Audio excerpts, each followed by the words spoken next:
Thank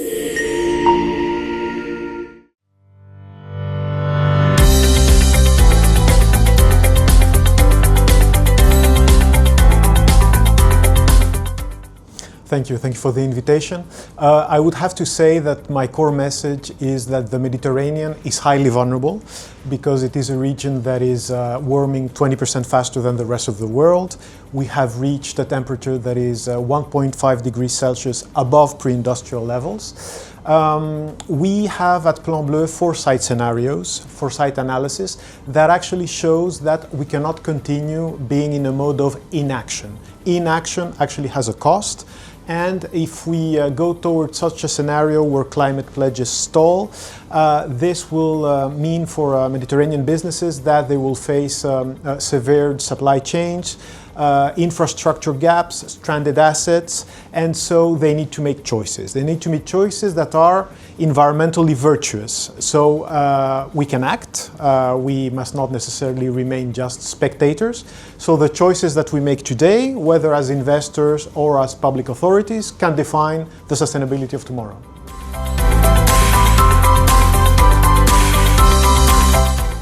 Well, I would say that the main thing, the main message for the private sector would be to stop pursuing short-term gains that would be based primarily on deregulation, because these might make sense in the short term, and we have a scenario for that, which is scenario 3, what we call growth at all costs.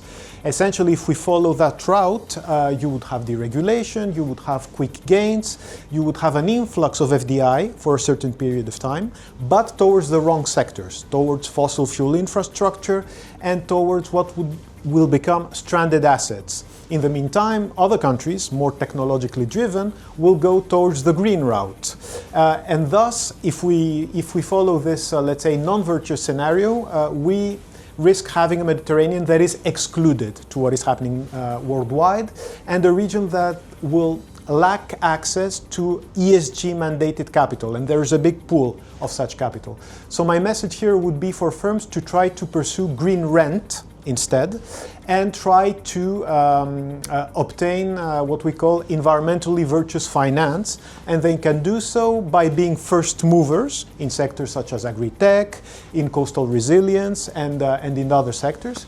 And in the meantime, capitalize on impact rating methodologies, and I know that investor networks such as ANIMA actually do this, and because this is really a plus, when you're able to show the impact that you have both on an economic, social, and environmental standpoint, this can help bring more investments that are durable.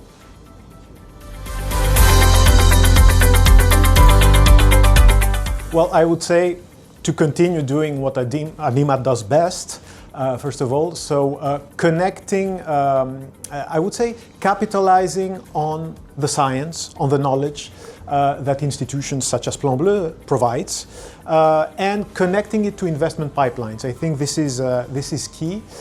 So turning the data, turning the knowledge into actionable projects for given sectors, for given industries, that would be a must. At the same time, as I mentioned earlier, I would say fine-tuning and keep deploying tools related to impact rating, because this can really help local SMEs to really showcase their strengths, not just economically, but also towards other sustainability issues, such as the environment, such as biodiversity preservation, etc., etc. I would also say keep doing efforts that help the emergence of clusters, of SMEs, of innovation, with flagship projects such as Euromed Clusters Forward. And last but not least, I would say it is important that ANIMA keeps carrying the voice of the private sector also in international fora, in multilateral fora. We at Plan Bleu, we provide the science, we provide the knowledge, and we also act as a science policy interface because we're part of this big UNEP MAP family, the United Nations Environment Programme for the Mediterranean. So we connect the knowledge to ministries, we try to steer policy making, but I really think that it's also essential to have the voice of the private sector so as whatever is decided at the policy level really corresponds to what the private sector needs. So if the private sector is involved, they can become, let's say, not just passive watchers of whatever is going to be decided at the policy level, but real architects of sustainability in the Mediterranean. And through ANIMA, I think that this can happen.